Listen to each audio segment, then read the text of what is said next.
Laboratorium Medis dengan NIM akhir 015. Dan saya di sini akan mempresentasikan hasil review jurnal dengan judul Deteksi Bakteri E. coli dan Enterotoksigenik atau ETEK pada urin penderita infeksi saluran kemih dengan metode multiplex PCR di Rumah Sakit Bayangkara Kendari.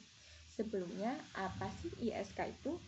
ISK atau infeksi saluran kemih merupakan istilah umum yang dipakai untuk menyatakan adanya invasi mikroorganisme pada saluran kemih. ISK ini dapat menyerang bayi yang baru lahir hingga orang dewasa. Sekitar 90% ISK disebabkan oleh bakteri E. coli yang merupakan bakteri gram negatif berbentuk batang. Dan pada beberapa kasus ISK ditemukan adanya enterotoksigenik yang merupakan salah satu hasil dari virulensi bakteri E. coli. Pada jurnal ini memiliki tujuan bahwa untuk mendeteksi adanya bakteri E. coli pada urin penderita ISK serta mendeteksi virulensi ETEK yang dihasilkan E. coli selama infeksi tersebut terjadi. Penelitian ini menggunakan multiplex polymerase chain reaction atau MPCR yang mempunyai banyak kelebihan, yaitu yang pertama dapat menghasilkan produk yang akurat, cepat, spesifik, membutuhkan jumlah sampel yang sedikit, dan metode ini dapat digunakan untuk mengatasi kelemahan diagnostik konvensional atau kultur. Sampel pada penelitian ini diambil dari pasien yang menderita infeksi saluran kemih. Teknik pengambilannya sendiri yaitu dengan menggunakan progressive sampling dan dilakukan di Laboratorium Diagnostik Molekuler D4 Teknologi Laboratorium Medis Tikes Mandala Walia Kendari. Prosedur yang dipakai pada jurnal ini terdiri dari 3, yaitu yang pertama, prosedur penanaman sampel pada media EMBA dan ekstraksi DNA yang menghasilkan supernatan yang mengandung DNA.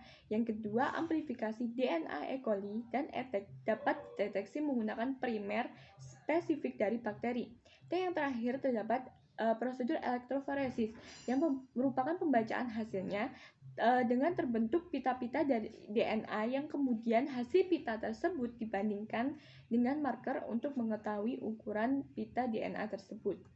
Hasil yang diperoleh dari jurnal ini atau penelitian ini yaitu yang pertama, hasil berdasarkan distribusi responden berdasarkan umur. Hasil yang diperoleh yaitu umur 25-34 tahun berjumlah 6 orang dengan persentase 40% dan umur 35-45 tahun berjumlah 9 orang dengan 60%. Hal ini menunjukkan bahwa angka kejadian ISK meningkat seiring bertambahnya usia. Yang kedua yaitu distribusi responden berdasarkan jenis kelamin. Hasilnya yaitu 8 orang laki-laki dengan 53% dan 7 orang perempuan dengan 47%, yang menunjukkan bahwa laki-laki lebih banyak daripada perempuan yang mengalami ISK. Sedangkan pada dasarnya ISK pada orang dewasa umumnya terjadi pada perempuan karena berdasarkan anatomi tubuh manusia, sistem saluran kemih lebih pendek dan mendekati anus daripada laki-laki.